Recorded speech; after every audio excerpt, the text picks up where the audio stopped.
welcome to it. It's Archie in real life. I have just finished setting up my garden. It's in my garage, my garden seed planting starting thing. It's what is it, the 17th of March. It's super cold in my area. I'm in southern Ontario, eastern Ontario, and it has still got snow on the ground, so I've still got my frost coming. Our big thing here that we always talk about is make sure that you wait until your last frost date, which usually ends up, for us, most people start planting on the May 2-4 weekend is what we call it. So the May 24th weekend, obviously it doesn't fall on the same weekend every year, but because it's a day. But the May 2-4 weekend we call it. So even if it's like the 20th, it's called the May 2-4 weekend. Anyway, enough about Canada. We normally plant around that time, but I like to get my stuff set up. And the last year when I did it, I had never done it before. I'm trying to get this whole emergency preparedness, self-sustainability thing going. A little bit hard to do as a city boy, but I'm doing my best as well as I can. So I've gone out and I've picked up some lights from Amazon, some shelves from Amazon, some heat mats from Amazon, just basic stuff to get me started. The big thing that I've learned is you don't need to spend millions of dollars. None of this stuff is necessary. I just wanted it because I wanted it. I had a couple of little green tables that I set everything up in the garage last year, and I planted stuff in egg cartons. I've done a whole bunch of different things. Now I've got, what I'm going to start with is basically solo cups, little trays, and I went hog wild last year, and I spent my money on a bunch of different things. I don't think I cleared, but I can say I probably made back my money just in tomatoes alone. Only one problem, I'm not a big fan of tomatoes unless they're in sauce form. So the wife was super happy. She got to eat tomatoes all year long. She loves them. She eats them in her salads all the time. So basically, here's my setup. I've hooked up a bunch of the lights. They've got basically all different types, all the different colors of them, and I can change them to different, I can change blue, I can change red, depending on what I'm going to put down there. I've got these heat mats. The one thing that I noticed is as long as you've got this here, make sure that they're underwriter laboratory sort of stuff and safe that way, because they're all basically made by the same plant in China, I assume. So it's not like there's a whole bunch of heat mat places. I got these ones basically because they were affordable. I could get a few of them. I just wanted to try them because I have seen through a bunch of videos and books and YouTube and all that other sort of stuff that having some heat mats will help some of your seedlings. So I picked up 4 of them. I noticed that my seedlings for my peppers were a little bit on the side. When I got them out there, they made some peppers. I would have preferred a few more. So, you know, that's something that I'm working on. As I say, I am not a pro gardener. I don't pretend to be, but this is going to be my setup for this year, and it's just something I wanted to try. Now, the Pro Mix, I've heard good things about it. It is organic. It's also got it's the potting mix for vegetable and herb, but it's basically super compacted in there, and it has enough food for 3 months. I don't know if you can read it there. Let the thing focus. Boy, that's annoying, isn't it? There we go. Let's just go under the bar. So it's got the 3 months worth of food in it. I have not tried it, but it is a bigger pot sort of thing. So it says it's got like 4 bags basically of the super big bags. So I'm going to give that a try and we'll see how it goes. Again, they were at Costco, 20 bucks a bag. Can't beat that. I saw them online or not online, but I saw the information online at a local hardware store for like 35 bucks. And I thought, well, if I could save money on, a bag that I'm just going to use anyway. I've got a bag of golf green left over, potting soil from last year. And again, most of this stuff that I've got, as far as things like the solo cups, I'm going to use them. I've got the trays, the etc. Again, I'm just enjoying having fun. Last year, I had so many tomato seedlings because I planted extra because the first time I'd ever done anything like this. And I thought, well, I'd better, add a few more seedlings in. So when they started sprouting and I didn't have a big failure rate as far as my tomatoes went, and I had so many tomatoes. I still got tomatoes in my freezer that I haven't used. I've got green tomatoes, I got red tomatoes, I got processed tomatoes. I have tomatoes, so I'm going to go a little bit easier on the tomatoes and maybe add a few more carrots and beets and onions and Swiss chard. The good thing about this is that I learned really soon to make sure that my garden had what it needed. And the biggest thing that I noticed was get compost and get your beneficial bugs. And companion planting was the big thing about that there. So hold on a second, I'm going to turn my heater off. So the big thing I learned while I was doing all of this last year is, first of all, I learned that I had planted some things way too early, or I had planted them way too late. So I'm kind of picking up those things at the moment. So it's, as I say, it's mid-March right here. I'm going to start some seedlings now. I'm not going to get so crazy like I did last year on a whole bunch of different varieties. I know what I'm going to eat, so those are the things that I'm going to plant. I see these people who go, hey, you should plant this and that and blah, blah. If I don't like it, I'm not going to plant it. If it's a carrot, I'm going to stick to basic carrots. One of the big things that I learned last year about companion planting, and I had this book, and it's called Companion Planting, if I can get that to zero in for you, by Brian Lowell. He's got a YouTube, Next Level Gardening on YouTube. This book, and it's for beginners, it was fantastic in helping me find the different beneficial bugs that I was looking for. I built myself a bug hotel. I'm going to build another one this year as well. But there was so much stuff in here that was just so, hey, here's what you need and here's how you can do it. The plants themselves grow great together, but they also have beneficial flowers, which attracts those pests, or attracts the pests, which, well, some of them do, actually, and which brings in the beneficial bugs. So you have, come on, baby, you have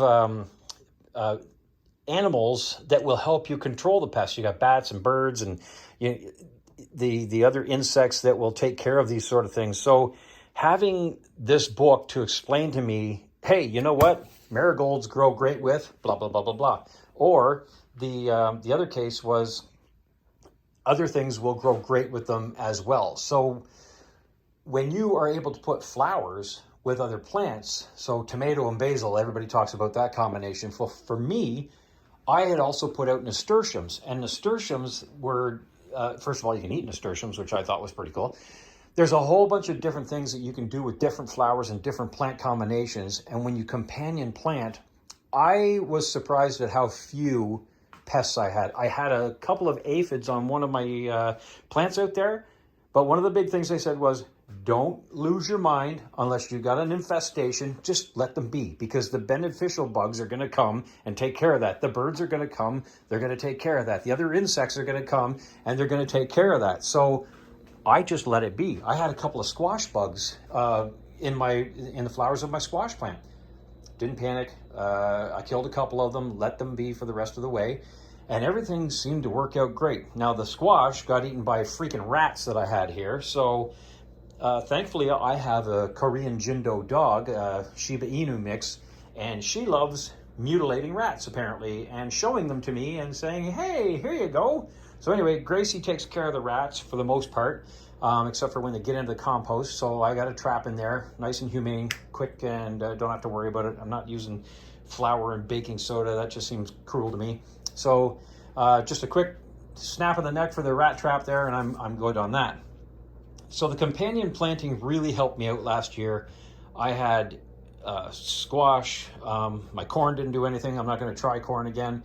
My beans and peas were crazy, so I'm going to be trying them again. I want to try beets and Swiss chard and stuff that I will eat and I want to try out. So for the most part, again, these the companion planting book for me really got me started, and I can wholeheartedly suggest this book. Another couple of books that I've been reading. This one, Gary Pilarchik. He also has a YouTube channel, so go check him out. I've been reading this book too. Lots of information. I've heard good stuff about this book. I'm going to read this one because Carrots Love Tomatoes. Another idea about companion planting. It seems like companion planting is is the way to go because it's so beneficial to everything that you do. So instead of trying to just monoculture your way through the thing and say, I'm just going to go with tomatoes, I found that last year I had so many extra companion plants like the flowers like cosmos and nasturtium, chamomile and echinacea, and all these different things that would grow along with my other stuff, and it just went great. So I'm going to do companion planting again. Again, I've got this carrots and tomatoes, and I now have another book that I haven't started reading yet. Well, I read the foreword, but this is Hugh Richards, and this gentleman has been. He's also got a channel. He's basically been planting since he dropped out of his mom, so he's got a whole bunch of great ideas as well. So these are, and again, these are just a few of the books that you can get a hold of, and just if you are new to gardening, honestly, what I found last year was I succeeded almost by default. There were a couple of crops that I lost because they said one of the great marigolds, one of the great flowers to companion plant with is marigolds. So I got marigolds. And in my head, whenever I saw a marigold, it was like a 6-inch, 8-inch plant, and you just, everything's fine. Well, I put marigolds out there, and I ended up with some sort of crazy beast that was like 4 feet tall, and it basically just basically blinded out my lettuce and my carrots. So I didn't get much of a carrot plant or a carrot crop last year, or much lettuce, because these marigolds basically took over the entire garden. So learning experience, in case you didn't know, marigolds can be like 4 or 5 feet tall for some reason.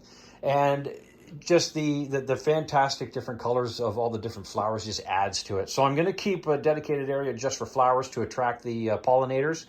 I'm going to have my other ones that'll grow with the other vegetables and herbs and stuff, tomatoes, basil, nasturtium, just a nice organization to get this all done. But I just thought I'd share this whole setup with you. It's just, as I say, a few shelves, some dirt, some heat mats, some lights.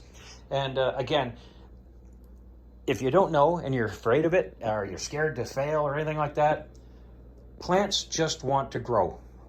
They're going to grow, just don't get in their way, basically. Just help them along. Give them a bit of fertilizer here and there. I've got some Neptune's Harvest. I've got some old Miracle Grow. I've got Gaia's Earth or something like that. I've got a bunch of them.